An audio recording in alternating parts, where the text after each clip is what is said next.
Now, public housing is a horrendous sort of a thing. The reason we got into public housing is we had rent control, which ruined the private market. See, a lot of times you get this modality where the government interferes and says, aha, the market isn't working. It's a market failure, but it was because of the government interference in the first place.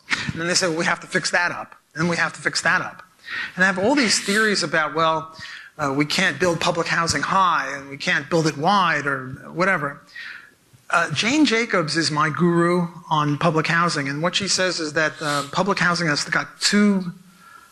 Hey, Patrick, how's it going? Didn't notice you. An old student of mine. She said there are two problems. One is they have this inveterate hate of commerce. In public housing, you never see stores anywhere, like on the ground floor. In a lot of large cities, the high-rise has, on the first floor, stores. And what she says is that this takes eyes off the street, because when there's commerce, people are going in and out, you can look. And in public housing, there's nothing to look, so you don't get the yenta, Y-E-N-T-A, a Yiddish word. Old lady who looks down and calls the police if there's any problem.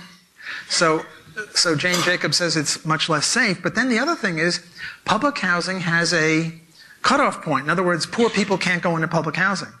Only poor people can go in public housing. So what happens is intact families don't get in there in the first place because their income is too high to get in there. So what you have is female-headed households with no adult males. There was this movie, Lord of the Flies, where society was the way a 12-year-old would like it to be. Well, public housing is the way a 16-year-old boy would like to have it.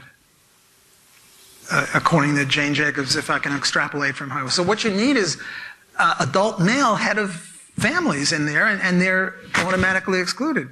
So public housing is a horror. It's socialist housing. Didn't we learn anything from the dissipation of the Soviet Union? I mean, this is just Sovietized housing.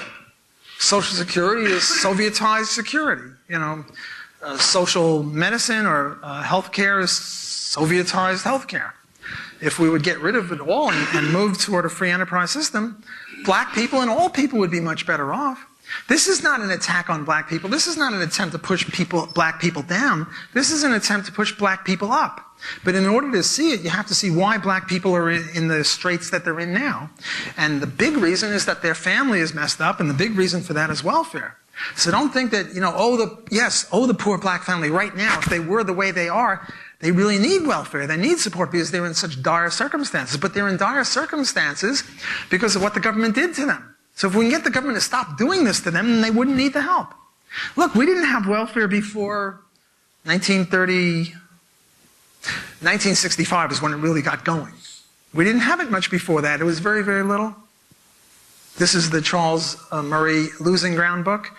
Black people weren't dying in the streets. They had roughly intact families. They were doing, I won't say fine, but they were doing pretty well.